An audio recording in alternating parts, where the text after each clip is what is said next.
સુરતના ડિંડોલી નવરત્ન બંગલોઝમાં પેંગેસ્ટ તરીકે રહેતી મહિલા સોનાના 25 તોલાના દાગીના સહિત 13.25 લાખની મત્તા લઈ ફરાર દંપતીને ડિંડોલી પોલીસે નાસિકથી ઝડપી પાડી તેમની પાસેથી મુદ્દામાલ રિકવર કર્યો છે।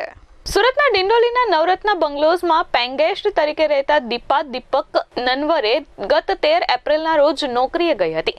ત્યારે તેમને ત્યાં ઓએલએક્સ થકી પેંગેસ્ટ થકી રહેવા માટે દંપતી સૃષ્ટિ પાટીલ અને તેનો પતિ પંકજ પાટીલ દીપાની માનેલી બહેન ગુડિયા ઉપાધ્યાય જે રોકડ અને દાગીના આપી ગઈ હતી તે 13.45 લાખની મત્તા સાથેની બેગ લઈ ફરાર થઈ ગયા હતા।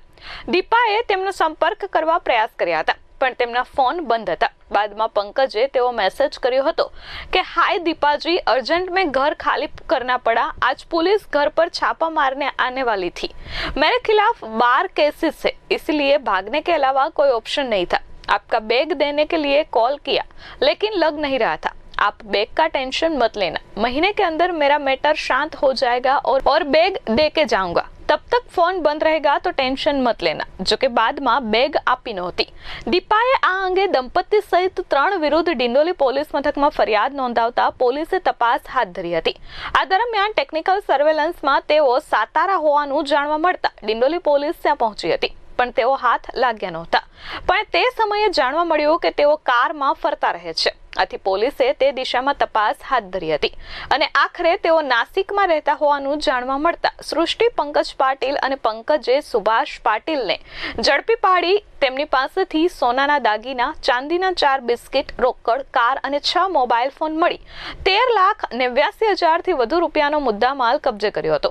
પોલીસ તપાસમાં જાણવા મળ્યું હતું કે પકડાયેલ પંકજ પાટીલે ઘણા લોકોના નામે બેંકમાંથી મોબાઈલ ફોન માટે લોન લઈ લીધા બાદ પૈસા લઈ લીધા હતા અને તેમના હપ્તા નહીં ભરી મોબાઈલ ફોન પણ વેચી રોકડી કરી છે। ડિંડોલી માનસી રેસિડેન્સીની બહાર આવેલા કોમ્પ્લેક્સમાં હોમ લોનની ઓફિસ ખોલી પંકજ પાટીલે ગરીબ અને મધ્યમ વર્ગના 10 યુવાનોને પર્સનલ લોનના બદલે કન્ઝ્યુમર લોનનું વ્યાજ ઓછું છે તેમ કહી સુરતની જુદી જુદી મોબાઈલ શોપમાંથી મોંઘા મોબાઈલ ફોન જુદી જુદી બેંકમાં લોન કરાવી લેવડાવ્યા હતા। તેણે મોબાઈલ ફોન અને લોનની રકમ પોતે લઈ લીધી હતી અને હપ્તાની રકમ જે તે વ્યક્તિના ખાતામાં જમા નહીં કરી મોબાઈલ ફોન પણ વેચી રોકડી કરતો હતો। આ રીતે તેણે 19,45,000ની ઠગાઈ કરી હતી જ્યારે એક વ્યક્તિના ક્રેડિટ કાર્ડથી 83,000 રૂપિયા ઉપાડી ભર્યા નહોતા। આ ખુલાસા બાદ ડિંડોલી પોલીસે પંકજ વિરુદ્ધ વધુ એક ગુનો નોંધ્યો છે। Bureau report S24 news Surat.